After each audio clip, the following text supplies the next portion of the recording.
नमस्कार। कार्यक्रम सीधा कुरा जनतासँग हेर्नको निमित्त न्यूज 24 टेलिभिजन हेरेर बसिरहनुभएका सम्पूर्ण दर्शक महानुभावहरूलाई स्वागत छ। म वीरेन्द्र जैरू। नेपाली कांग्रेसका सभापति शेरबहादुर देउवाले आफ्नो जीवन दुई खाले सङ्घर्षमा बिताए। पहिलो सङ्घर्ष कोइराला परिवारबाट सभापति खोज्न र दोस्रो सङ्घर्ष प्राप्त सभापति पद अरूबाट जोगाउन। अहिले देउवालाई आफ्नै दुई महामन्त्रीबाट तनाव भएको छ। महामन्त्री गगन थापाका पछिल्ला फेसबुक स्ट्याटसले कांग्रेसभित्रको विवाद छर्लङ्ग पार्छ। त्यसै पनि नेपाली कांग्रेसभित्रको विवाद र देउवाको प्रधानमन्त्री बनिरहने मोह एकै प्रकृतिको छ, जुन कहिले पनि सकिँदैन। कताको शक्ति लाग्यो, कसले कसका लागि गरेको भक्ति लाग्यो थाहा छैन, तर प्रचण्डले खेलेको नाटकीय खेलका कारण गुमिसकेको राजपाट कांग्रेसले फिर्ता पायो। जीवनमै कल्पना नगरिएका घटना कांग्रेसले नै यसपटक देखायो पनि। अहिले संसदमा अर्धनग्न भएर मान्छेको ध्यान तानिरहेका अमरेश कुमार सिंहले सर्लाहीबाट प्रत्येक चुनाव जितिरहेका थिए, तर कांग्रेसले उनलाई मङ्सिर 4 मा टिकटै दिएन। स्वतन्त्र सांसद भए यता अमरेश आफूलाई नेपाली जनताका प्रतिनिधि हुँ भन्ने कुरा बढी दोहोर्याउँछन्। भारतमा नरेन्द्र मोदीको उदय हुनु अघि अमरेश आफू अरू नै कसैको प्रतिनिधि हुँ जै गरी नेपालमा प्रस्तुत हुन्थे। नेपालका प्रधानमन्त्री वा सो सरहका नेतालाई औँलामा नचाउँथे। राजनीतिक वृत्तमा यस्तो चर्चा हुँदा अमरेशको छाती गर्वले फुल्थ्यो। आजभोलिका दिन दशा कसरी बिग्रेको हो वा के भएको हो थाहा छैन, देउवाले त उनलाई टिकटै दिएन। अमरेशले कांग्रेसबाट टिकट नपाउनु, एमालेबाट भीम रावल, गंगा चौधरीहरूले टिकट नपाउनुमा केही कारण समान छन्, केही कारण बिल्कुल फरक छन्। संसदमा नाङ्गिने अमरेश पीएचडी डाक्टर हुन्। अब अर्का डाक्टरको चर्चा गर्दैछु जो अहिले अर्थमन्त्री छन्। अर्थमन्त्री डाक्टर प्रकाश शरण महतलाई हिजो संसदमा अर्का डाक्टर स्वर्णिम वाग्लेले पाठ पढाए। एक प्रकारले भन्ने हो भने अर्थशास्त्रको कक्षा नै लिए। अर्थमन्त्री महत भनिरहेका छन्, वित्त नीतिबाट मन्दी विरुद्ध लड्न सकिएन, यसकारण मौद्रिक नीतिमा फेरबदल गर्नुपर्छ। अर्थमन्त्रीको यो भनाइलाई मौद्रिक नीति चलाउने गभर्नरले त खारेज नै गरिसकेका छन्। अर्थमन्त्री स्वर्णिम वाग्लेले पनि अर्थमन्त्रीको भनाइ नै गलत रहेको दावी गरे। प्रकाश शरणका दाइ थिए रामशरण महत, उनी पनि डाक्टर नै हुन्। पटक पटक अर्थमन्त्री भए आर्थिक मामिलाका जानकार नै मानिन्थे। रामशरणको एउटा विशेषता के थियो भने उनी कहिले पनि अरूको कुरा सुन्दैन थिए, सुन्ने बानी नै थिएन। सरकारी उद्योग सिद्ध्याउनमा रामशरणको योगदान खास मानिन्छ। अब अहिले उनकै भाइ प्रकाश शरण महत अर्थमन्त्री भएका छन्। अर्थमन्त्रीका प्रारम्भिक कुरै गलत छन् भनेर अर्थशास्त्रीहरूले पाठ पढाइरहेका छन्। अब नेपालका अर्थमन्त्रीले यी कुराहरू पढेर बुझेर कण्ठ पारेर आउँदासम्म क्षति कहाँ पुगिसक्छ त्यो भने हेर्न बाँकी छ। नेपालीलाई भुटानी शरणार्थी बनाएर अमेरिका लैजाने नाममा भएको ठगी प्रकरणले अन्तर्राष्ट्रिय जगतमै नेपालको बेइज्जत गरिदिएको छ, किनभने यो मामिलामा सरकारमा भएकाहरूकै संलग्नता भेटिएको छ। यस्तो गम्भीर मामिला प्रकट भएपछि कम्तीमा कांग्रेस र एमालेका नेताहरूले दोषी जो कोही होस् निष्पक्ष छानबिन हुनुपर्छ भन्नुपर्ने हो। चौतर्फी आलोचना भएपछि नेकपा एमालेका अध्यक्ष केपी शर्मा ओलीले सरकारले निष्पक्ष रूपमा छानबिन गरोस्, एमालेका मान्छेलाई मात्र लखेटी पक्राउ गर्ने काम बन्द गरोस् भनेका छन्। कांग्रेस माओवादीको सरकार हुँदा एमालेका भ्रष्टहरू कारबाहीमा पर्ने, एमालेको सरकार हुँदा कांग्रेस माओवादीका भ्रष्ट कारबाहीमा पर्ने चाहिँ आजसम्म नेपालमा भएकै छैन। अल्लाह, जिसस, कृष्ण, बुद्ध यी सबै नाम फरक फरक भए पनि भगवान त एउटै छन् भने चाहिँ नेपालमा राजनीतिक दलको नाम झण्डा फरक फरक भए पनि मिलिजुली खाने बेला यी सबै एकै हुन्छन्। हालसम्मको घटनाक्रमले पुष्टि गरेको आधारमा म यसो भनिरहेको छु। दर्शकबिन, हेर्दा लडाकु शिविरमा हुँदै नभएका सेनाको नामबाट समेत पैसा लगेर माओवादीका नेताले खाए भन्ने गरिन्छ। यदि अरबौं रुपैयाँ माओवादीका नेताहरूले मात्रै खाएको भए कांग्रेस एमालेका नेताहरूले बाँकी राख्थे होला। 1 नम्बरी 2 नम्बरी सबै खाले कर्ममा अरू पार्टीहरू माओवादी भन्दा 20-40 वर्ष जेठा नै छन्। अनि जेठा महिला दाईको आँखा छलेर कान्छो भाइले एक्लै भ्याइदियो भन्ने कुरा पनि अलि अपत्यारिलो नै लाग्छ। अहिले व्यापक सोधिने प्रश्न बनेको छ, आखिर टोप बहादुर हेर्दा हेर्दै मोबाइलको स्विच अफ गरेर समेत कहाँ लुके? छोरा कस्टडीमा छन्, बाबु बेपत्ता भए। केही अघिसम्म कृष्ण बहादुर महराको प्रसङ्ग आउँदा फर्गेट एस्टरडे भन्ने गरिन्थ्यो। अब टोप बहादुरको मामिलामा पनि फर्गेट एस्टरडे नै भन्नुपर्ने हो कि? सङ्कट पनि कतिसम्मको भने छोरा छुटाउन पनि आउन सकेका छैनन् टोप बहादुर। अरू अपराधमा प्रहरीले 25 दिनसम्म थुनेर अनुसन्धान गर्न पाउँछ, तर सङ्गठित अपराधमा 60 दिनको म्याद हुन्छ। त्यही 60 दिन हिरासतमा बस्नु नपरोस् भनेर टोप बहादुर कतै लुकेर बसेका छन् भन्ने सामान्य अनुमान लगाउन गाह्रो छैन। तर उनी अध्यक्ष ओलीले भने चाहिँ निर्दोष नै हुन् भने कम्तीमा अनुसन्धानलाई सघाउँछु, हिरासतमा बस्न पनि तयार छु, भोलि निर्दोष साबित हुँदा ममाथि प्रचण्ड सरकारले नियत साधेको थियो भन्ने सुविधा उनलाई हुने थियो। तर हालसम्मको अवस्थामा टोपबहादुर भने टाप नै छन्।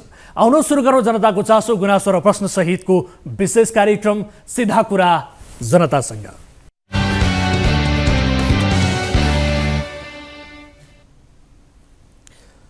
स्वागत छ दर्शक महानुभावहरू, कार्यक्रम सीधा कुरा जनतासँगको नयाँ श्रृङ्खलामा उपस्थित भइसकेका छौँ। आजको कार्यक्रममा विविध विषयहरू उठान गर्न गइरहेका छौँ।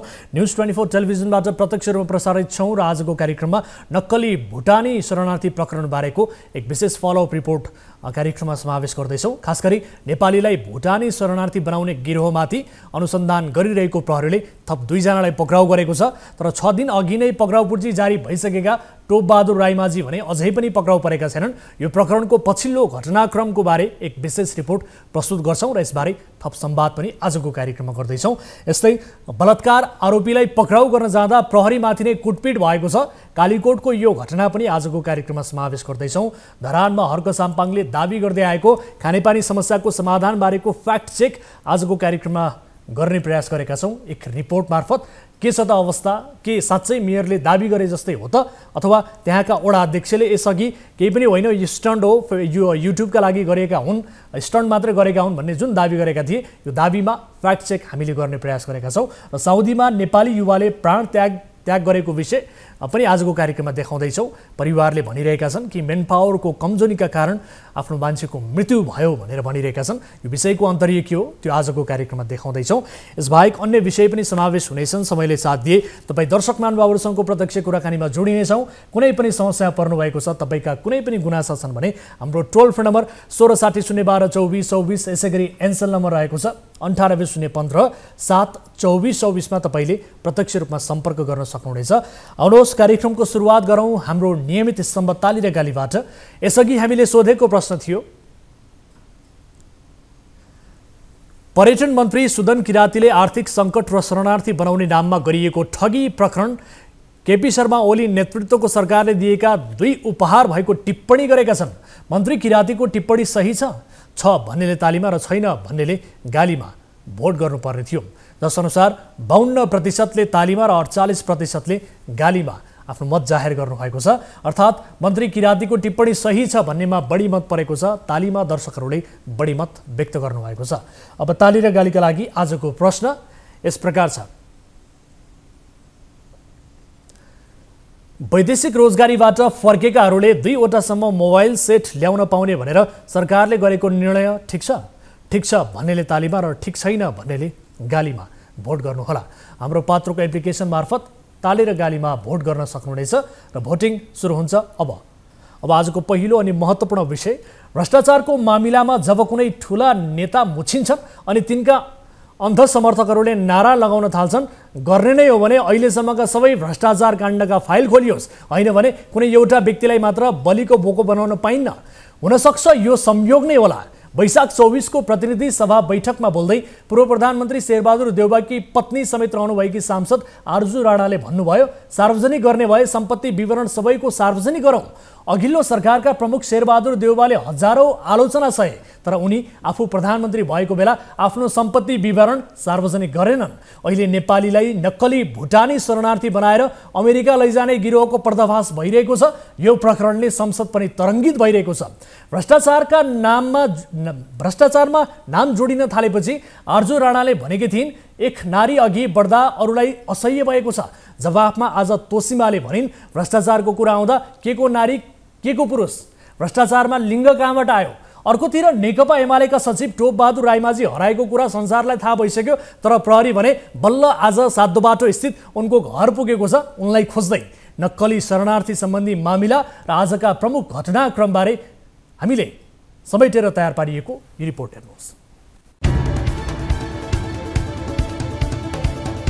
नेपालीलाई भुटानी शरणार्थी बनाएर अमेरिका लैजाने भन्दै संगठित रूपमा गरिएको ठगी प्रकरणमा प्रहरीले थप 2 व्यक्तिलाई नियन्त्रणमा लिएको छ। प्रहरीको पक्राउ सूचीमा परेका नेकपा एमालेका सचिव टोप बहादुर रायमाझी कुनै सुइको नपाइरहेको बेला बिचौलियाको काम गर्ने भनेर चिनिएका रामचरण केसी र गोविन्द चौधरी पक्राउ परेका छन्। यो सँगै यस प्रकरणमा पक्राउ पर्नेको संख्या 10 पुगेको छ। यसअघि प्रहरीले पूर्व गृह सचिव टेकनारायण पाण्डे, पूर्व गृहमन्त्री रामबहादुर थापा बादलका सुरक्षा सल्लाहकार इन्द्रजित राई, केशव दुलाल, सानु भण्डारी, सागर राई, सन्देश शर्मा, टङ्क कुमार गुरुङ र नेकपा एमालेका सचिव एवं सांसद टोप बहादुर रायमाझीका छोरा सन्दीपलाई पक्राउ गरिसकेको छ। टोप बहादुर रायमाझीको कुनै अत्तोपत्तो नलागिरहेको बेला प्रहरी भने मंगलबार सातो बाटो स्थित उनको घर पुगेको छ। शरणार्थीका नाममा नेपालीलाई अमेरिका लैजाने भन्दै गरिएको ठगीमा राजनीतिक क्षेत्रका विशिष्ट व्यक्तिहरू मुछिने क्रम जारी छ। 2 दिन अघि सार्वजनिक भएको एउटा अडियोमा नेपाली कांग्रेसका 2 महिला सांसदको नाम पनि मुछिएपछि सत्तारूढ दलमा पनि यो मामिलाले तरङ्ग सिर्जना गरेको छ। नक्कली शरणार्थी बनाउने गिरोह र पीडित बीच भएको भनिएको कुराकानीमा कांग्रेसकी सांसद आरजु राणा र मन्जु खाँडको नाम लिएको छ।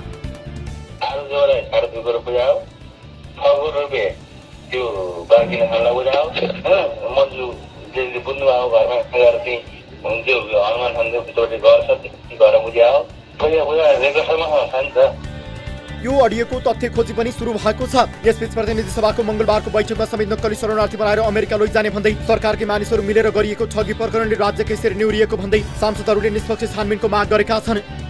टोप बहादुर नेपालमै रहेको र प्रहरीसँग सम्पर्कमा रहेको समेत हल्ला चलेको छ। यसले पूरा प्रकरणको अनुसन्धानलाई नै शङ्काको घेरामा ल्याउन सक्छ। भ्रष्टाचारजन्य जघन्य अपराध मात्रै नभएर यो राष्ट्रघात हो, देशद्रोही काम हो। त्यसकारणले यस्तो काममा संलग्न मानिसहरू छिटोभन्दा छिटो कारबाहीको प्रक्रियामा ल्याइनुपर्छ, कारबाही गरिनुपर्दछ। प्रधानमन्त्रीज्यूले फिल्म देखाउने भन्नुभएको थियो। अहिले दाहालजी, देउबाजी, ओलीजीको मिटिङ भइरहेको हो, त्यो फिल्म देखाउनकै लागि हो कि? पहिले ओलीले बोले, अहिले पार्टीले भन्यो टोप बहादुरलाई अहिले कारबाही हुँदैन। यस प्रकरणमा मुछिएका फरार भएका नेकपा एमालेका नेता तथा प्रतिनिधि सभा सांसद टोप बहादुर रायमाझीलाई कारबाही गर्न सो पार्टीले अहिले हतार नगर्ने निर्णय गरेको छ। जारी अनुसन्धानलाई सघाउने र अदालतको फैसलापछि मात्रै उनका बारे निर्णय लिने एमालेले निर्णय गरेको छ। कमरेड टोप बहादुर रायमाझी ले जुन अनुसन्धानको सन्दर्भमा उहाँको नाम आएको छ, यो कानुनको शासन विधिको शासन मान्ने पार्टी भए हुनाले विधिपूर्वक कानुनपूर्वक अनुसन्धान गर्ने प्रक्रियालाई चाहिँ सघाउनु पर्ने चाहिँ हाम्रो चाहिँ निर्णय छ। डाक्टर आर्जुलाई डाक्टर तोसीमाको प्रश्न, महिला हुँ भन्दैमा भ्रष्टाचारमा छुट पाइन, भ्रष्टाचारमा कहाँ लिङ्ग जोडिएको हुन्छ?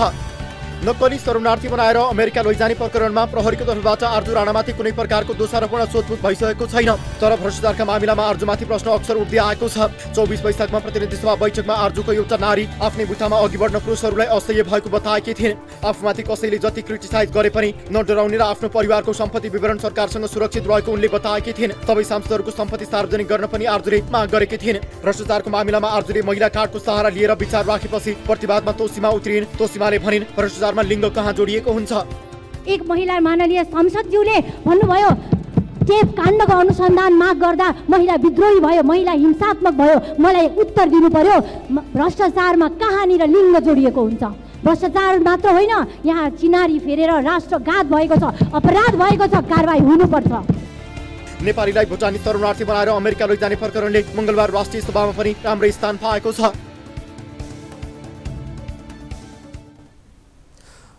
दर्शकहरू, यस विषयमा थप कुराकानी गर्छौँ। यति बेला हामीले टेलिफोन सम्पर्कमा जोडेका छौँ राष्ट्रिय प्रजातन्त्र पार्टीका सांसद ज्ञानेन्द्र शाहीलाई। माननीयज्यू, स्वागत छ यहाँलाई कार्यक्रम सीधा कुरा जनतासँगमा। धन्यवाद हजुर। हजुर, अब नक्कली शरणार्थी प्रकरणमा विशेष गरी हाई प्रोफाइलहरू तानिरहँदा पार्टीका नेताहरूले सबै पार्टीका काण्डहरू फाइल खोल्नुपर्छ भनेर भनिरहेका छन्। सबैको सम्पत्ति विवरण छानबिन गर्नुपर्छ, अहिलेसम्मको सबै पुराना फाइलहरू खोल्नुपर्छ भनेर भनिरहेका छन्। तर एउटै काण्ड खोल्दा त सरकारको यो खुट्टा काम्न थालिसकेको भन्ने किसिमको भान भइरहेको अवस्थामा अब यो सबै फाइलहरू खोल्दा त झनै गन्जागल होला नि, होइन? के लाग्छ तपाईँलाई? होइन, यो फाइल त खोल्न पर्छ। तर एउटा खुसी चाहिँ म के कुरामा छु भने मैले संसदमा पहिलो पटक मैले आफै मेरो पार्टीको तर्फबाट बोली गर्दा प्रत्येकका फाइल खोल्नुपर्छ, यो अधिवेशन त्यत्तिकै जानु हुँदैन भन्ने विषयवस्तु उठाएका थियौँ। तर यही अधिवेशनको अन्तिमतिरै होइन, यो जुन फाइलहरू खोल्ने काम हो यो स्वागतयोग्य काम हो। र सरकार चाहिँ अब कस्तो छ भने माफियाहरूले चलाउने, नेपालमा त राजनीतिक नै माफियाकरण भयो सबभन्दा ठुलो समस्या। त्यो समस्याले गर्दाखेरि आज अपराधीहरू चाहिँ राजनीति गर्ने, अर्थात् तपाईँको अपराध गरेपछि अपराधलाई चाहिँ राजनीतिकरण गर्ने जुन प्रवृत्ति हाबी भयो त्यो प्रवृत्तिले गर्दाखेरि मुलुक अराजकतातिर गयो र अब सरकार त अब त्यत्तिकै रहँदैन, विश्वासको मत सरकारले फेरि लिनुपर्छ होइन। अब तर सबैको पार्टीका फाइलहरू चाहिँ अब खोल्नै पर्छ। यसमा चाहिँ अब हामी पछाडि मेरो पार्टी तेरो पार्टी भनेर हामीले आफ्नो पार्टीका नेताहरूको बचाउमा चाहिँ कोही कदापि पनि लाग्नु हुँदैन। तर सबैका पार्टीका नेताको फाइल खोल्नुपर्छ भन्ने जुन कुरा छ यो कसैका पनि फाइल नखोल्नका लागि, सबैलाई जोगाउनका लागि सबैको फाइल खोल्नुपर्छ भनिरहेका छन् भन्ने किसिमको टिप्पणी भइरहेको छ, त्यस्तै हो? त्यस्तो होइन। अब अहिले चाहिँ भुटानी शरणार्थीकोमा पुरै सहयोग गरौँ, यतिखेर सरकारलाई असहयोग होइन सहयोग गरौँ, तर सरकारले पनि राजनीति पूर्वाग्रही गरेर काम गर्नु हुँदैन होइन। यसमा चाहिँ मुख्य दोषीहरू चाहिँ अहिलेसम्म सरकारले पक्राउ पूर्तिसम्म जारी गरेका छैन। भुटानी शरणार्थीको केसमा पहिलो पटक त्यो मुद्दा चाहिँ मकहाँ नै आएको थियो, अहिले पनि मेरो सिंहदरबार अफिसमा त्यो रेकर्डेड छ। हजुर, अब यो मुख्य दोषीको कुरा तपाईँले गर्नुभयो, को हुन् त भनिदिनुहोस् त? पक्राउ पूर्ति जारी नभएका मुख्य दोषी को हुन् भन्नुहोस्? पक्राउ पूर्तिमा स्वयं उपराष्ट्रपतिको छोराको नामसम्म लगेका थिए त्यतिखेर होइन। हजुर, त्यो भुटानी शरणार्थी पीडित मान्छेहरूले मकहाँ आएर हजुर स्वयं तपाईँको पूर्व गृह मन्त्रीहरूका कुरा गरेका थिए होइन। हजुर, अब स्वयं तपाईँको प्रधानमन्त्री कार्यालयका तत्कालीन मान्छेहरूको कुरा आएको थियो होइन। अब भनेपछि तपाईँको त्यस्तो अवस्थामा उहाँहरूले नाम लिनुभएको थियो। मेरो अफिसबाट त्यो फाइल आएपछि मैले तत्कालीन अपराध महाशाखाको प्रमुखलाई र सिआइबीको प्रमुखलाई मैले फोनै गरेर टेलिफोन गरेर तपाईँहरूलाई यिनीहरू आउनु भएको छ, उहाँहरूको मुद्दालाई लिएर तपाईँले एकछिन यसलाई अनुसन्धान गर्नुहोस् है भनेर मैले पठाएको थिएँ। दाङबाट आएको टिम थियो। तर त्यसको लगत्तै करिब 15-20 दिन पछाडि चाहिँ मिडियामा पत्रकारितामा आइपुग्यो र अहिले चाहिँ एउटा इस्युको रूपमा अगाडि बढ्यो। त्यो भएको हुनाले म चाहिँ यो नजिकबाट यसलाई निहालिरहेको छु, किनकि त्यो फाइल पहिलो चाहिँ मकहाँ नै आएको थियो। त्यो भएको हुनाले अहिले जो दोषी व्यक्तिहरू अहिले पक्राउ पूर्ति जारी गरिएका छन्, जो व्यक्ति बाहिर आएका छन्, यी व्यक्ति पनि संलग्न हुन्, संलग्न नभएका होइनन्। किनभने त्यो पीडित पक्षले चाहिँ मकहाँ आएर दिएको निवेदनका आधारमा भन्दैछु म होइन। तर यिनी चाहिँ तपाईँको फर्स्ट म्यान होइनन्, यिनीहरू चाहिँ सेकेन्ड म्यान हुन्। तर फर्स्ट म्यानलाई जोगाइने एउटा चलखेल चाहिँ सरकारले गर्यो। यो चाहिँ सरकारले सबभन्दा ठुलो अपराध गर्दैछ। अब आज पनि 2 जना थप पक्राउ गरिसके पछाडि अहिलेसम्म 10 जना यो प्रकरणमा पक्राउ परिसकेको अवस्था छ। 2 जना पक्राउ गर्यो तर को गर्यो भन्ने हो नि। हजुर, थप 2 जना त गर्यो तर गर्यो को?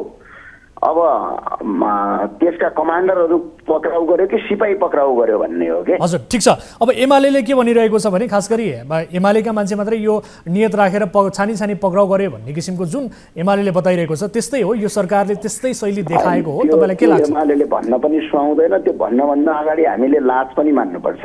हजुर, भ्रष्टाचारको कुरामा, अपराधको कुरामा कोही पार्टीको हुन्छ र कोही दलको हुन्छ र? अपराधीको पनि पार्टी हुन्छ, अपराधीको पनि तपाईँको कोही आफन्त हुन्छ र हुँदैन।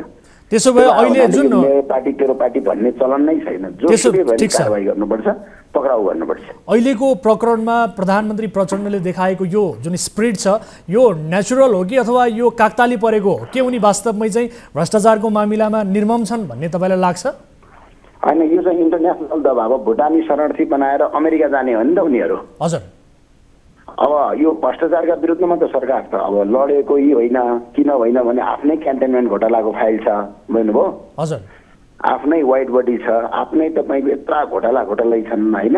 हजुर, त्यो भए हुनाले यसलाई चाहिँ यो चाहिँ के हो भने अमेरिका जाने भएपछि अमेरिकन सरकारले चाहिँ यिनीहरूलाई दबाब दिएपछि यिनीहरूले काम गरेको हो। तर आज प्रचण्डले त सार्वजनिक रूपमै भन्नुभएको छ, आज पनि भन्नुभयो उहाँले, खास गरी भ्रष्टाचार विरुद्धको लडाई अब सुरु भयो भनेर उहाँले बोल्नु भएको छ। तपाईँहरूले पनि खोजेको यही हो नि होइन त? हामीलाई साथ र हामी सहयोग गर्न तयार छौँ, तर त्यो लडाईको पहिलो फाइल चाहिँ क्यान्टनमेन्टबाटै सुरु गरौँ न त। हजुर, भनेको उहाँहरूको पार्टीले काण्डबाट सुरु, उहाँको फुल साथ र सहयोग दिन हामी तयार छौँ। हामी 1 इन्च पनि ब्याग हट्दैनौँ होइन। संसदमा पनि उहाँले गरेका यी भ्रष्टाचारको लडाइँमा हाम्रो फुल साथ र समर्थन हुन्छ। तर यो घोटाला पनि गरौँ, क्यान्टनमेन्ट घोटाला पनि गरौँ, 4G पनि गरौँ, वाइट बडी पनि गरौँ, ओम्नी पनि गरौँ होइन। अनि सबका सब गरौँ न हजुरको। अनि त्यो 50 अर्बको चाहिँ हाम्रो कृष्णबहादुर महराजीको अडियो काण्ड पनि गरौँ। यसको अर्थ अहिलेको जुन प्रकरणमा सरकारले भनौँ स्पेसली अब प्रचण्डले जुन किसिमको स्पिरिट देखाउनु भएको छ यो नेचुरल होइन, यो कागदाली नै हो भनेर बुझ्ने हो, तपाईँको आशय यही हो? होइन होइन, दबावका कारणले उहाँले यो गरिरहनु भएको छ। यो काम चाहिँ गर्नुभयो, एउटाले अर्कालाई रिभेन्ज सान्ने काम गर्नुभयो, जस्तो जे गरे पनि काम त भयो नि। हजुर, यो चाहिँ पोजिटिभ कुरा हो, यो चाहिँ सकारात्मक कुरा हो, यो नकारात्मक कुरा भन्न मिल्दैन। तर भनाइ चाहिँको तात्पर्य के हो भने राजनीतिक स्वार्थ साधनका लागि मात्रै प्रयोग गरिनु भएन। हजुर, वास्तविक अपराधीलाई पक्राउ गर्न पर्यो। अहिले पनि भुटानी शरणार्थीको जुन केसमा मुख्य दोषीहरू चाहिँ माओवादीकै साथीहरू हुनुहुन्छ। तर अब शरणार्थी बनाउने भनेर गरिएको जुन यो ठगी छ यसमा पैसा दिने पीडितहरूलाई पनि कारवाही गरियोस् भनेर एमाले पक्षबाट पनि आवाज उठेको अवस्था छ। काङ्ग्रेसका एक सांसदले आज पनि भन्नुभयो कि यो मामिला पूर्वप्रधान न्यायाधीशको संयोजकत्वमा चाहिँ एउटा आयोग गठन गरेर गर्नुपर्छ यसको छानबिन भनेर भन्नुभएको छ। यस्ता कुराहरू ठिक छन् कि छैन? नगरौँ, आयोग किन गर्नु भएन भने यो आयोग गद्दा वाक्क लाग्न भइसक्यो नेपालमा। आयोगमाथि आयोग, प्रतिवेदनमाथि प्रतिवेदन। हजुर, होइन? हजुर, त्यो भावनाले सरकारले जसरी नियमित गरेको छ यसरी नै गर्न दिउँ। तर सरकारले चाहिँ के गर्नु पर्यो भने मुख्य दोषी पक्राउ गर्न पर्यो। हजुर, यहाँ तलका खेतालालाई पक्राउ गरेर मालिक छोड्न भएन। हजुर, है, किनभने अहिले पनि त्यो फाइल मेरो सिंहदरबारमा सुरक्षित छ। जो मान्छेको तपाईँले पत्र पत्रिकामा नाम आयो उहाँ मान्छेहरू नै मेरो सिंहदरबारमा आएका छन्। सीसीटीभी फुटेज हेरे पनि हुन्छ, उहाँहरूले दिएको निवेदन धेरै पनि हुन्छ। म कहाँ आएर कुरा गर्दाखेरि यी अहिले जो मान्छेहरू आए यी मान्छे चाहिँ मुख्य दोषी होइनन्। अब यसबीचमा खास गरी अब आर्जु राणा र मन्जु खाँडको नाम लिएर गरिएको कुराकानीको अडियो पनि सार्वजनिक भएको अवस्था छ यसबीचमा, होइन?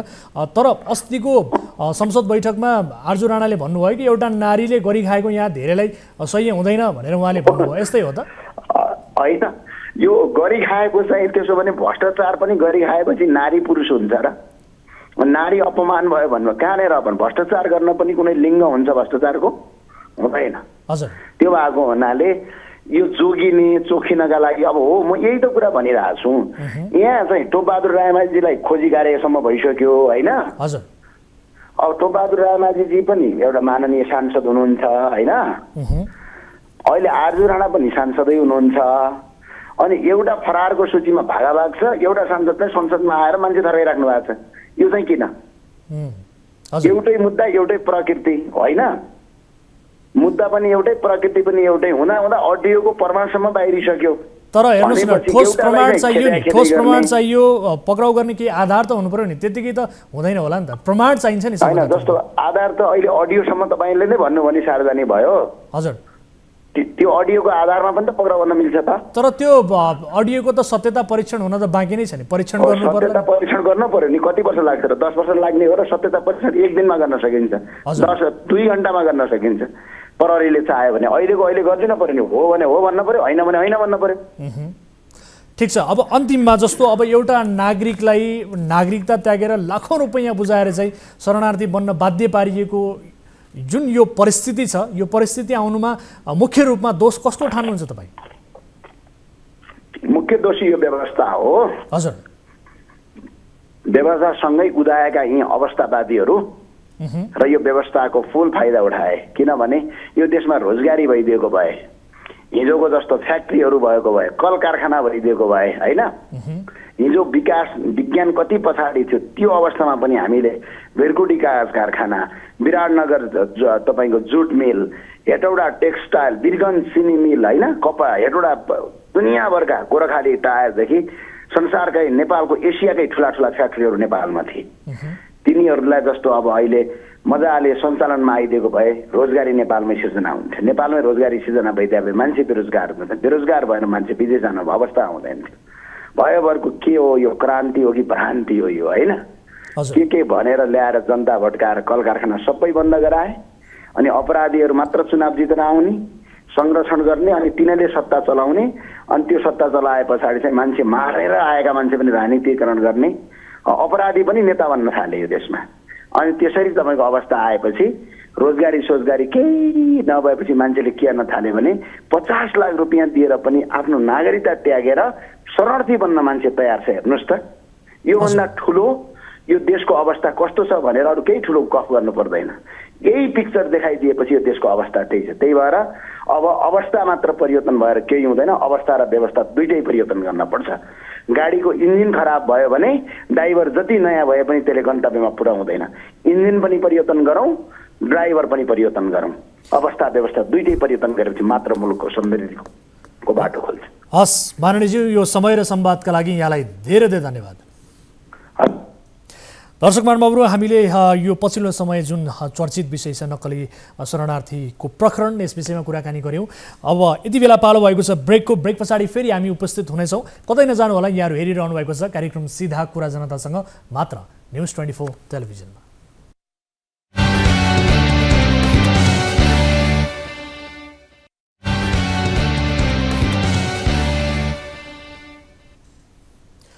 ब्रेकपछि स्वागत छ दर्शकहरू कार्यक्रम सीधा कुरा जनतासँगमा। अब अर्को विषय, कालीकोटमा बलात्कार आरोपितलाई पक्राउ गर्न खोज्दा प्रहरीमाथि स्थानीयले आक्रमण गरेका छन्। बलात्कार आरोपित पलाता गाउँपालिका 6 सैनका 31 वर्षीय शङ्क बुढालाई पक्राउ गर्न खोज्दा सोमबार स्थानीयले प्रहरीमाथि आक्रमण गरेका हुन्। आक्रमणमा इलाका प्रहरी कार्यालय पलाताका असई लक्ष्मी ढुङ्गेल र बलात्कार पीडित परिवारका एक सदस्य घाइते भएका छन्। बलात्कार घटनाका आरोपित बुढा हत्कडी सहित फरार भएका छन्। 2079 असोज 31 गते बलात्कार गरेको आरोपमा पीडित परिवारले बुढा विरुद्ध कार्तिक 9 गते जिल्ला प्रहरी कार्यालयमा किटानी जाहेरी दिएको थियो। त्यसयता फरार रहेका बुढा सोमबार बिहान घर फर्केको सूचना पाएपछि प्रहरीको टोली उनको घर पुगेको थियो। बुढालाई प्रहरीले नियन्त्रणमा लिएर हत्कडी लगाएर जिल्ला सदरमुकामतर्फ ल्याउने क्रममा गाउँलेले प्रहरीलाई आक्रमण गरेका थिए। यस घटनाबारे विस्तृतमा जानकारी लिन्छौँ। यति बेला हामीसँग टेलिफोन सम्पर्कमा जोडिनु भएको छ जिल्ला प्रहरी कार्यालय कालीकोटका प्रहरी निरीक्षक शुभराज बम। शुभराज सर, स्वागत छ यहाँलाई कार्यक्रम सीधा कुरा जनतासँगमा।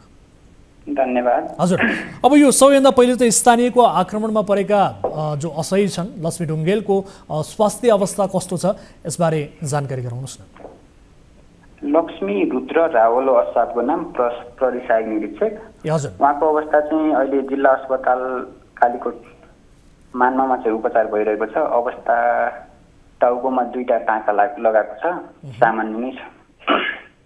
हजुर, अब यो एउटा बलात्कार आरोपीलाई पक्राउ गर्न जाँदा स्थानीयले प्रहरीमाथि नै आक्रमण गर्नुपर्ने यो अवस्था कसरी आयो, यो घटना के हो, यसबारे जानकारी गराउनुहोस् त सर। यो चाहिँ अब 6 महिना अगाडि दर्ता भएको जबरजस्तीकरण सम्बन्धी कसुरका फरार प्रतिवादी चाहिँ जाहेरी आएदेखि नै फरार थिए। हजुर। र यही 80 महिनाको 1 महिना 25 गते चाहिँ घरमा आएको चाहिँ गोप्य सूचना प्राप्त हुनसाथ हाम्रो चाहिँ अब प्रशासनिकको कमान्डमा त्यहाँ चाहिँ अस्थायी प्रहरी पोस्ट भएको कारणले गर्दाखेरि चाहिँ धेरै हाम्रो जनशक्ति त्यहाँ हुँदैन। हाम्रो त्यहाँ जम्मा कार्यरत 7 जना थिए, त्यहाँमध्ये चाहिँ 3 जना चाहिँ अफिसको लागि चाहिँ अफिसमा र 4 जना चाहिँ त्यहाँको लागि खटिँदाखेरि चाहिँ अब भूगोल चाहिँ अलि अप्ठ्यारो र जनशक्ति पनि कम भएको कारणले गर्दाखेरि चाहिँ गाउँका चाहिँ यो 6-7 जना स्थानीय व्यक्ति सहित सम्बन्धित ठाउँमा पुगिसकेपछि यो प्रतिवादी फेला परिसकेपछि हत्कडी लगाउने क्रममा चाहिँ स्थानीयहरू चाहिँ आइसकेपछि स्थानीयहरू 30-40 जना मानिसहरू चाहिँ आए। प्रहरीको साथमा आएका मानिस र प्रहरीलाई चाहिँ एकदम अवरोध गरी अनि प्रहरीमाथि चाहिँ आक्रमण भएको हो। प्रहरीलाई किन आक्रमण गरे, प्रहरीलाई अवरोध गर्नुपर्ने कारण के हो? तपाईँहरूसँग रिसिभी चाहिँ के थियो भन्नुहोस् त स्थानीयको? स्थानीयसँग रिसिभी भन्दा पनि आफ्नो मान्छे लग्यो भनेर अलिकति नबुझेर उनीहरूले आफ्नो मान्छे चाहिँ अब प्रहरीले चाहिँ नियन्त्रणमा लग्यो भनेर चाहिँ उनीहरू चाहिँ आक्रोशित भएका हुन्। बलात्कारको आरोपीलाई पनि अब यो भनौँ न एक हिसाबले पक्राउ गर्नु हुँदैन भन्ने त यो त अचम्मको घटना भयो। प्रहरीले पक्राउ गर्न जाँदा प्रहरीलाई नै कुटपिट गर्नुपर्ने उहाँहरूको दाबी चाहिँ के हो खासमा, यसबारे बताइदिनुहोस् त। अब यसको दाबी भन्दा पनि उहाँहरूको समस्या के भयो भनेपछि यो प्रहरी चाहिँ एक त ऊ फरार भइसकेपछि घरमा आइसकेपछि सकेसम्म चाहिँ हाम्रो मान्छे चाहिँ त्यहाँ प्रहरीको नियन्त्रणमा नजाओस् भन्ने नै हो। मेन चाहिँ सबैभन्दा समस्या चाहिँ श्रीमतीले चाहिँ त्यस्तो गरिसकेपछि अरू मान्छे पनि अब गाउँमा चाहिँ एकले भने चाहिँ अर्कोले गर्ने, अर्कोले भने चाहिँ अर्कोले गरिसकेपछि त्यो भिडमा चाहिँ अब के भएको भन्ने कुरा नबुझेरै डाइरेक्ट अनि आक्रमण भएको जस्तो मलाई चाहिँ लाग्छ। अब त्यो एक्ज्याक्ट कुरा चाहिँ अब त्यो चाहिँ अनुसन्धान भइरहेछ। अब के कारण तपाईले स्थानीयले नबुझेर आक्रमण गरेको भनेर भन्नुभयो, अर्कोतिर चाहिँ 2079 कतिमै भन्नुभयो यो असोज 31 मै आरोपको बारेमा चाहिँ यो विशेष गरी पीडित परिवारले जाहेरी दिएको कुरा पनि गर्नुभएको छ। कार्तिक 9 गते भन्नुभयो नि त? मुद्दा दर्ता भएको कार्तिक 9 गते। हो, कार्तिक 9 गते मुद्दा दर्ता गरिसकेको विषय, यसबारेमा त अब उनी आरोपित हुन्, उनी फरार थिए भन्ने कुरा त सबै स्थानीयलाई थाहा थियो होला नि त। नबुझ्ने कुरा के छ र? अब नबुझ्ने कुरा चाहिँ त्यही हो। आफ्नो नबुझ्ने कुरा चाहिँ गाउँघरमा चाहिँ अब प्रहरीले नियन्त्रणमा लगिसक्यो भने चाहिँ अलिकति नराम्रो मान्छन् भन्ने हिसाबले होला। हजुर, भनेको उहाँहरूलाई आफ्नो मान्छे चाहिँ निर्दोष छ भन्ने उहाँहरूको दाबी हो? निर्दोष छ भन्दा पनि उनीहरूको कुरा के हो भनेपछि प्रहरीले चाहिँ नियन्त्रणमै नलगोस् भन्ने हुनसक्छ। हजुर, अब अरू चाहिँ थप कुरा चाहिँ अब एक त त्यो ठाउँमा चाहिँ फोन नलाग्ने। हजुर, अब थप कुरा चाहिँ अब टोली आइसकेपछि हामीलाई थप थाहा होला। अब हाम्रो टोली त्यहाँ फरारको खोज तलास गरिरहेको छ। ठिक छ, अब प्रहरीमाथि यसरी आक्रमण गर्ने अनि एउटा आरोपीलाई पक्राउ गर्न खोज्दा अवरोध गर्ने, ती आरोपीलाई फरार गर्न मद्दत गर्ने स्थानीय विरुद्ध केही कारबाही हुन्छ कि हुँदैन? के गरिरहनु भएको छ तपाईँहरू? अब जाहेरी चाहिँ उनीहरू घाइतेहरू चाहिँ भर्खर यो आज दिउँसो चाहिँ त्यही 5 बजीतिर यहाँ अस्पताल पुग्नु भएको छ। जाहेरी चाहिँ हामी ल्याउँछु भन्नुभएको छ। जाहेरी चाहिँ अहिलेसम्म यहाँ पुगेको छैन। जाहेरी आइसकेपछि प्रोसेस अगाडि बढ्छ। हस्, समय र संवादका लागि धन्यवाद सर यहाँलाई। हस्, थ्याङ्क यू। दर्शक महानुभावहरू, कालीकोटको यो घटना हो जहाँ प्रहरीले बलात्कार आरोपितलाई पक्राउ गर्न जाँदा हतकडी लगाउन खोज्दा स्थानीय 30-40 जनाको समूहले प्रहरीलाई नै कुटपिट गरेको अवस्था छ र ती आरोपित फरार भएको अवस्था छ। यो अचम्मको घटना छ र यस विषयमा हामीले थप के भएको भनेर बुझ्नका लागि कुराकानी गऱ्यौँ। अब अर्को विषयतर्फ यहाँहरूको ध्यान आकर्षण गराइहाल्छु। धरान उपमहानगरपालिकाका मेयर हर्क साम्पाङको धेरै समय श्रमदानमा बित्छ। खानेपानीको पाइप बोक्ने, ओसार्ने र बिछ्याउने काममा उनी व्यस्त भइरहेका हुन्छन्। सुक्खायाममा भएको स्थानीय तहको निर्वाचनमा साम्पाङले धरानवासीलाई खानेपानीको प्रबन्ध गर्छु भन्ने बाचा गरेर चुनाव जितेका थिए। धरानमा खानेपानी अभावको समस्या झेलिरहेका धरानवासीका लागि हर्कको त्यो बाचा राम्रो लाग्यो। मतपरिणामले हर्कलाई चुनाव पनि जितायो। उनले चुनाव जितेको पनि 1 वर्ष हुन लाग्यो। धरानका वडा अध्यक्षहरूले चाहिँ खानेपानीको समस्या यथावत रहेको बताइरहेका छन्। मेयर साम्पाङले भनेका थिए धरानमा खानेपानीको अवस्थाबारे न्युज 24 ले रिपोर्टिङ गरोस्। हामी धरानका विभिन्न वडामा पुगेर त्यहाँको अवस्था निहालेका छौँ। यो रिपोर्ट हेर्नुहोस्। सुनसरीको धरान उपमहानगरपालिकावासीले खानेपानीको समस्या भोग्दै आएको वर्षौं भयो। स्थानीय निर्वाचनमा खानेपानीकै मुद्दालाई उठाएर स्वतन्त्रबाट हर्क साम्पाङ धरानको प्रमुख समेत बने। पछिल्लो समय आफू निर्वाचित भएपछि उनी साम्पाङले खानेपानीको समस्या समाधानमा उल्लेख्य सुधार गरेको दावी गर्दै आएका छन्। तर अनौठो त के छ भने साम्पाङको यो दावी उनकै नगरपालिकाका जनप्रतिनिधिहरू पत्याउँदैनन्। कार्यक्रम सीधा कुरा जनतासँगको 993औं श्रृङ्खलामा धरान उपमहानगरपालिका वडा नम्बर 17 का अध्यक्ष सूर्यबहादुर भट्टराईले गरेको यो दावी सुन्नुहोस्। न्युज 24 को धरानमा कोही रिपोर्टर छ भने आजको फेसबुक हेरिदिनुहोस्। त्यही तपाईँको धरानका 20 वटा पानीको आधार छ। हामी ट्याङ्कर प्रयोग गरिरहेको छ। कहाँ पानी आयो? वडा अध्यक्ष भट्टराईले भनेका थिए धरान उपमहानगरपालिकाको 20 वटामा खानेपानीको हाहाकार छ। मेयर साम्पाङले फेसबुकमा स्टन गर्ने बाहेक अरू केही गरेका छैनन्। धरानमा पानी पर्याप्त छ भने आफूले राजीनामा दिने समेत वडा अध्यक्ष भट्टराईले भनेका थिए। यो पनि सुन्नुहोस्। स्टनबाजी भन्दा केही पनि होइन। यो सस्तो प्रचारबाजी हो उहाँको। स्टनबाजी र युट्युब भन्दा केही पनि होइन। यो त्यो बाहेक अरू के होइन? केही होइन। तपाईँले जनतालाई केही पनि गर्नु भएको छैन। यो भ्रम हो। पानी धरानमा पर्याप्त छ भने म राजनीति छोडिदिन्छु आजबाट। वडा अध्यक्षको यस्तो दाबीपछि मेयर साम्पाङले पनि सामाजिक सञ्जाल फेसबुक मार्फत न्युज 24 टेलिभिजनलाई स्थलगत रिपोर्टिङ गरेर पहिले र आफू निर्वाचित भएपछि खानेपानीको फरक छुट्याउन आग्रह गरे। साम्पाङको यो स्ट्याटस हेर्नुहोस्। नगर प्रमुख बने यता साम्पाङ धरानवासीलाई कसरी पानी खुवाउने भन्नेमै केन्द्रित भए जसो देखिन्छ। तर खानेपानीको सवालमा मेयर साम्पाङमाथि अन्य जनप्रतिनिधिहरूले नै प्रश्न उठाएपछि हामीले यसको तथ्य जाँच्ने प्रयास गरेका छौँ। सुनसरी स्थित टिभी जर्नलिस्ट मनोज भुजेलले 20 वटा वडा रहेको धरान उपमहानगरका केही वडाका स्थानीयसँग सोधीखोजी गरेका छन्। हाम्रो रिपोर्टिङका क्रममा मेयर साम्पाङको कार्यकालको यो 1 वर्ष अवधिमा खानेपानीको समस्यामा भने सुधार भएको पाइएको छ। 20 वडा मध्ये सबै वडामा हामी पुग्न नसके पनि हामी जहाँ पुग्यौं त्यहाँका स्थानीयले खानेपानीमा विगतभन्दा सुधार भएको प्रतिक्रिया दिएका छन्। तर केहीले खानेपानीको समस्या यथावत नै रहेको समेत बताएका छन्।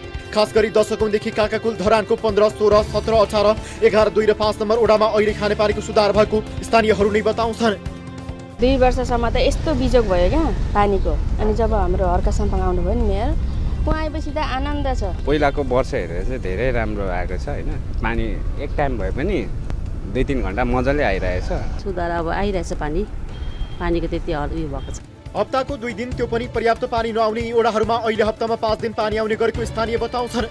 तर बजार क्षेत्रका वडा नम्बर 1 र 3 मा भने स्थानीयहरूले खानेपानीको समस्या यथावत नै रहेको बताएका छन्। अहिले चाहिँ दिनमा 1 दिन बिराएर पानी आउँछ, तर पानीको व्यवस्थापनमा चाहिँ अलिकति कमजोर हो कि जस्तो पनि मलाई लागिरहेछ। यो वार्ड नम्बर 1, 2 मा पनि धेरै नै आकार छ। यहाँ अहिले आइरहेको पानी चाहिँ अहिले प्रति घरमा लगभग 20 लिटरदेखि 30 लिटर मात्रै आउने भइरहेछ अहिले चाहिँ पानी। पहिलाभन्दा अलिकति यहाँको अवस्था बिग्रिँदै गयो। पहिलाभन्दा 90% घट्यो पानी। धरानमा सन् 2017 मा एडीबीको अनुदान सहयोगमा खानेपानी परियोजना सञ्चालन गरिएको थियो। उक्त परियोजनाले धरानको पानीको आवश्यकतालाई परिपूर्ति गर्न नसक्दा धरानमा वर्षेनी खानेपानीको समस्या हुँदै आएको छ। अहिले मेयर साम्पाङले श्रमदान गरेर विभिन्न खोलाको मुहानबाट ल्याएको पानीले विगतको खानेपानी समस्यालाई धेरै हदसम्म सहयोग गरेको बताइन्छ। तर हिउँद लागेसँगै ती मुहान सुक्ने निश्चित छ। यति बेला मेयर साम्पाङ पानीकै लागि भनेर धरानको 20 नम्बर वडामा पर्ने कोका खोलाको पानी ल्याउन श्रमदान अभियानमा छन्। उनले धरानको खानेपानी व्यवस्थापनमा आफू निरन्तर लागिरहेको बताउँदै कोसीको पानी ल्याएर धरानको समस्या दीर्घकालीन रूपमा समाधान गर्ने बताउँदै आएका छन्। यता 1 वर्षदेखि धरान खानेपानी बोर्ड नेतृत्वविहीन। 2077 सालमा खानेपानी संस्थानलाई गाभेर धरान उपमहानगरपालिकाको स्वामित्वमा रहने गरी खानेपानी व्यवस्थापन बोर्ड गठन गरिएको थियो।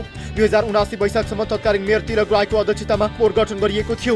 बोर्डमा राजनैतिक दलका नेताहरू सहित 6 सदस्यीय समिति रहेको थियो। 2 जना सदस्यको कार्यविधि सकिएको छ। हाल बोर्डका सदस्य सचिव राजु पोखरेल, पदेन सदस्य विजय श्रेष्ठ तथा राजनैतिक दलहरूको तर्फबाट श्याम पोखरेल र मनोज भट्टराई रहेका छन्। खानेपानी विज्ञको रूपमा रहेका देवराज श्रेष्ठको 4 वर्ष पदावधि सकिएको छ। यस्तै बोर्डमा प्रदेश सरकारको खानेपानी डिभिजन उपसचिव पनि पदेन सदस्य हुने व्यवस्था छ। मेयरले चासो दिएर बोर्ड बैठक बस्नुपर्ने भए पनि कुनै पहल कदमी नहुँदा बोर्ड नेतृत्वविहीन हुन पुगेको छ। दर्शकहरू, धरान उपमहानगरका वडा अध्यक्ष र खास गरी मेयर हर्क साम्पाङले समेत फिल्डमा आएर यथास्थिति बुझिदिनका लागि अनुरोध गरेसँगै आग्रह गरेसँगै बुझ्नका लागि भनेसँगै हामीले हाम्रा टिभी जर्नलिस्ट मार्फत त्यहाँका स्थानीयहरूसँग बुझेका छौँ। सबै वडामा पुग्न सकेका छैनौँ, तर केही वडाका स्थानीयहरू के भन्छन् त्यो बारे हामीले रिपोर्टमा देखाएका छौँ। यो विषयलाई यहीँ बिट मार्दै यति बेला कोही दर्शक हामीसँग जोडिनु भएको छ। आफ्नो गुनासोसहित उहाँसँग कुराकानी गरौँ। नमस्कार, कहाँबाट जोडिनु भयो? यहाँको शुभ नाम? हजुर सर।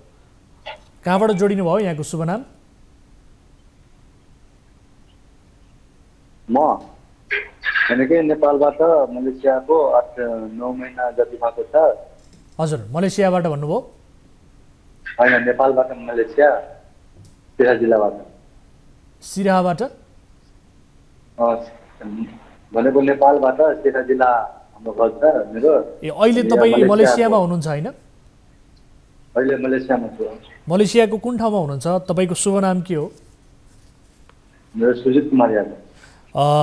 मलेसिया केलमा छु अहिले। हजुर, के का लागि तपाईँले हामीलाई सम्पर्क गर्नुभयो? आफ्नो समस्या राख्नु होला। होइन कि यहाँ काम चलिरहेको थियो, तर रुमको प्रब्लम त पहिलादेखि नै छ, तर काम चलिरहेको थियो, गरिरहेको थियो, ऋण लिएर आएको थियो मान्छेहरू गाउँमा। हजुर, त्यो तिरेको अनि यहाँ 1.5 महिनादेखि काम दिइरहेको छैन। रुममा त्यतिकै बसेको। मेरो पालालाई फोन गर्दा फेरि 2-3 दिन भन्छ अनि कति 1 महिना आज 9 दिन भइसक्यो। अनि अब त केही अनलाइनमा पनि बस्दैन अनि हामीहरूसँग पैसा पनि छैन। एजेन्ट जुन एजेन्ट पठाएको नि उसलाई पनि फोन गर्दाखेरि ऊ पनि त्यही भन्छ 2-3 दिन भन्छ अनि केही हुँदैन। यहाँको मान्छेलाई भन्दाखेरि यहाँको मान्छे केही रिस्पोन्स गर्दैन। अहिले अस्ति मैले फोन गरेको शनिबार अनि आज यो रुममा भनेको कि 2 महिना नत्र 3 महिना काम मैले दिँदैन, आउँदैन काम। अनि मैले भनेको कि मेरो बेसी सेलेरी त दिनुहुन्छ नि, अनि भनेको बेसी सेलेरी केही मिल्दैन, 200 रुपियाँ मात्रै महिनाको दिन्छु। अनि यहाँ हेर्नु खानाको एकजनाको 400 से 500 खर्च भइरहेको छ। यादवजी, तपाईँ कुन मेन पावर कम्पनीबाट त्यहाँ पुग्नु भएको थियो? के कामको लागि जानुभएको थियो? अलि भनिदिनुहोस् त। होइन कि म यहाँ त खास गरेर क्लिनरमा आएको, तर यहाँ आएर मार्केटमा काम दिएको छु। अनि तपाईँले अहिलेसम्म काम पाउनु भएको छैन? कति समय भयो त्यहाँ जानुभयो? यहाँ कहिले अब यो 12 तारिक 9 महिना हुन्छ अनि 8 महिना जति गरेको 1.5 महिनादेखि रुममा त्यतिको। 1.5 महिनादेखि तपाईँले काम पाउनु भएको छैन, तपाईँ रुममै हुनुहुन्छ? 1 महिना 9 दिन। ठिक छ, कुन मेन पावर कम्पनीबाट जानुभएको हो हामीलाई अलिकति डिटेल्स भन्नुहोस् त, हामी पक्कै पनि सोधीखोजी गर्नेछौँ। मेन पावरको नाम चाहिँ अल्सामा हो। अल्सामा बालकुमारी छ नि, त्योभन्दा अलिक पूर्व छ त्यो। हजुर। अनि कम्पनीको यहाँको कम्पनीको नाम सी म्यानेजमेन्ट। हस् यादवजी, हामी के भएको रहेछ तपाईँलाई किन यसरी 1.5 महिना चाहिँ एउटै कोठामा राखियो, काम दिइएन, यसबारे बुझ्नेछौँ मेन पावर कम्पनीसँग र हाम्रो टिमले तपाईँलाई यसको बारेमा जानकारी लिएर तपाईँलाई जानकारी गराउनेछ। अहिलेका लागि छुट्टिन्छौँ है, सुरक्षित रहनु होला। अनि के हुन्छ कि हुँदैन हामी यताबाट सोधीखोजी गर्छौँ, तपाईँलाई हामी खबर गर्छौँ है त। अनि कहिले खबर गर्नुहुन्छ? हामी भोलि नै खबर गर्छौँ है त। भोलि कति बजे? हस्, हाम्रो टिमले तपाईँलाई खबर गर्छ। हामीले जब मेन पावर कम्पनीलाई सोध्छौँ यसबारेमा के भएको रहेछ त्यस पछाडि तपाईँलाई खबर हुन्छ है त। कम्पनीको मान्छे आयो? हजुर। अनि 2-3 महिना काम दिँदैन अनि मैले भन्यो कि घर पठाइदिनु, यहाँ बसेर पनि पैसा खर्च हुन्छ, त्यही भएर घर हस् ठिक छ। तपाईँलाई 2-3 महिना काम नदिने भन्ने कुरै हुँदैन। तपाईँ त्यहाँ काम गर्न जानुभएको हो, तपाईँलाई काम गर्नका लागि त्यहाँ पठाइएको हो, किन चाहिँ त्यो यो समस्या भयो यसबारे हामी पक्कै पनि बुझ्नेछौँ। अहिलेको लागि छुट्टिन्छौँ है त। दर्शकहरू, उहाँको समस्याबारे हामी पक्कै पनि बुझ्नेछौँ। मेन पावर कम्पनीलाई तत्काल हाम्रो टिमले सम्पर्क गर्नेछ। विदेश कोही पनि काम गर्नका लागि जाने हो, त्यत्तिकै कोठामा बस्न जाने होइन। यसबारेमा हामी गम्भीर रूपमा मेन पावर कम्पनीसँग यसको जवाफ पक्कै पनि लिनेछौँ। अब अर्को विषयतर्फ यहाँको ध्यान आकर्षण गराइहाल्छु। दोलखाका किशोर बानिया साउदी अरबमा बिरामी परेका थिए। उनलाई नेपाल फर्काइदिन परिवारका सदस्यहरूले वर्ल्ड नेट मेन पावरको कार्यालयसम्म पुगेर बारम्बार अनुरोध गरे, तर फाइदा मात्रैका लागि बसेको वर्ल्ड नेटले ती कामदारलाई नेपाल फर्काएन। गएको शनिबार बानियाले साउदी अरबमै आत्महत्या गरे। उनी मरिसकेको थाहा पाएर होला सायद मेन पावर कम्पनीले आइतबारको टिकट काटिदियो। आफ्नो फाइदाका लागि नेपाली कामदारको ज्यानकै परवाह नगर्ने तपाईँहरूको यस्तो धन्दामा कसैले प्रश्न उठाउँदैन भनेर हामीले वर्ल्ड नेटका डिभी ग्याल्बोलाई सोधेका छौँ। उनले भने राज्यकै नीति ठिक छैन, यसकारण यो दोष हाम्रो होइन सरकारको। दुःखद रिपोर्ट हेर्नुहोस्।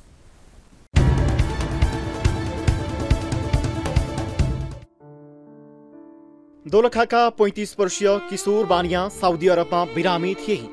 नेपाल फर्काइदिन उनले बारम्बार आफूलाई पठाउने मेन पावर कम्पनीलाई आग्रह पनि गरे, तर उनको याचना सम्बन्धित कम्पनीले सुनेन। अन्ततः उनले हार खाए। मानसिक रूपमा विक्षिप्त किशोरले उपचार पाएको भए सम्भवतः निको पनि हुन्थे होलान्, तर उनले 4 दिन अघि आफैले आफ्नो ज्यान लिए। आफ्ना एक गाउँलेलाई मृत्युकालिक अडियो पठाउँदै मेन पावर कम्पनीले आफूलाई समयमै नफर्काइदिएका कारण सबै कुराहरू बिग्रेको बताएका छन्। कसैलाई मरो पाप नलागोस्, भोलि बाउले पनि कसैलाई बुढीलाई नसरापोस् र छोरछोरीले पनि मलाई नसरापुन् भन्नको लागि मैले एउटा मेसेज छोडिदिएको छु। किशोरले गत शनिबार राति अडियो सन्देश पठाउँदै आफ्नो प्राण त्यागे। काठमाडौँको चप्पल कारखाना स्थित वर्ल्ड नेट मेन पावरले उनलाई साउदी अरब पठाएको थियो। सो मेन पावरसँग किशोरले घर फर्काइदिन पटक पटक हार गुहार गरे, तर उनलाई फिर्ता ल्याइएन। मृतकका परिवारका सदस्यले समेत वर्ल्ड नेटलाई यस्तै आग्रह गरिरहे। मेन पावरले बारम्बार झुठो आश्वासन दिइरह्यो, तर किशोरलाई फिर्ता ल्याएन। यो श्रृङ्खला 4 महिनादेखि चलिरहेको थियो, जब सोमबार परिवारका अन्य सदस्य घर फर्काइदिन भन्दै पुनः मेन पावर कम्पनीमा पुगे। मेन पावर सञ्चालकहरूको जवाब सुनेर उनीहरू होस न हवास भए। उसले यही भन्यो, यस्तै छ, आफ्नो भाग्यको खेल रहेछ, म त यस्तैमा सुसाइलो भयो भन्यो कि त्यो चाहिँ याद आइ गर्छ क्या मलाई। त्यो भनेर मैले आमा बाउसँग पनि भने क्या, के गर्नुपर्छ जाउँ न गरौँ भने, तर त्यो वास्ता खोजी अलिकति कमी भए जस्तो लाग्यो क्या मलाई।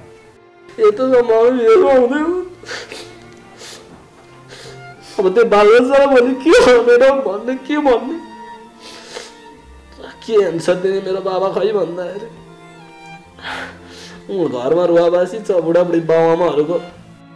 मेन पावर कम्पनी किशोरको मृत्यु कुरेर बसेको थियो। उता किशोर अस्ताए, यता टिकट काटियो। किशोर योभन्दा पहिले 3 पटक विदेश गइसकेका थिए।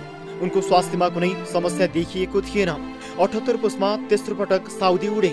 म्यान पावरले पेन्टिङ गर्नुपर्ने कामका लागि भनेर पठाए पनि सप्लायर्स कम्पनीमा काम लगायो। नसक्ने काम गर्नु परेपछि उनी बिरामी परे।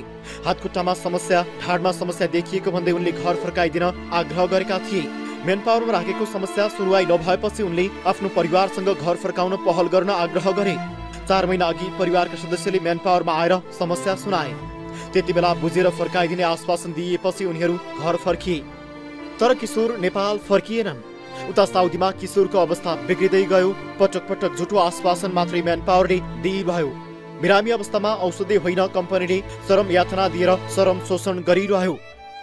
6 महिनासम्म त मान्छे निकाल्न टाइम लाग्दैन थियो नि, बिमारी मान्छे त्यही पनि होइन। उसले केही गलत गरेको भए, उसले त्यहाँ केही गलत गरेर ऊ आफै नराम्रो उसमा फसेको भए हुन्थ्यो। त्यहाँ त बिमारी भएर चाहिँ काम लाउँदैन, काम नलाएर खानु नै दिँदैन। अनि उपचार गर्न गए केही पनि बुझ्दैन, सिटामोल जस्तो दिएर पठाइदिन्छ। त्यतिसम्म थाहा हुँदा यताको म्यान पावरलाई तलब किन दिनुहोस् भन्दा तेरो मान्छे बिरामी छ भन्ने थाहा हुँदै पनि पठाइदिएर 6 महिना जति राख्ने वेट गर्छ। 17 वैशाखमा परिवारका सदस्यले साउदीमा विदेशी कामदारले लिनुपर्ने अकामा अर्थात् अनुमति पत्रका लागि चाहिने 1,03,500 रुपियाँ पनि पठाएका थिए। किशोरलाई फर्काइदिन बारम्बार आग्रह गर्दा पनि काठमाडौँको म्यान पावरले सुनेन। मृतक परिवारको भनाइअनुसार किशोरले आत्महत्या शनिबार गरे। आइतबारको टिकट कम्पनीले काटिदियो। अर्थात् किशोरले ज्यान गुमाइसकेपछि म्यान पावर कम्पनीले टिकट काटिदिएको थियो। यता म्यान पावर कम्पनी भने आफ्नो अपराध राज्यको काँधमा थोपरेर उम्किने गरी जवाब दिइरहेको छ। राज्यले केही समस्या समाधान नगरिदिएका कारण बिरामीलाई नेपाल फर्काउन नसकेको जस्तो गैर जिम्मेवार जवाब कम्पनीका सञ्चालकले दिएका छन्। मान्छे काम गर्न नसकेर बिरामी भएर औषधि उपचार नपाएर आत्महत्या गर्ने स्थितिमा त्यत्तिकै पुग्छ। जनवरी 6 देखि चाहिँ मैले यो सम्झन के अरे कुरा गर्न थालेँ यो कम्पनीसँग होइन। सबै मेसेज हो के अरे वाट्सएप कन्भर्सेसन सुरुदेखि एन्डसम्म आजसम्मको छ होइन। मैले सबै प्रिन्ट गरेर लिएर आउनुहोस् अनि कसले चाहिँ भूमिका खेलेको छैन त्यो हेरेर पनि थाहा हुन्छ क्या। कामदार बिरामी पर्दा नेपाल फर्काउने दायित्व म्यान पावर कम्पनीकै हुन्थ्यो। तर किशोर बिरामी परेर नेपाल फर्किन पाएनन्। चरम यातना झेल्न नसकेर एक नेपालीले आत्महत्याको बाटो रोजे। मृतकका 2 नाबालिग छोरी र श्रीमती छन्।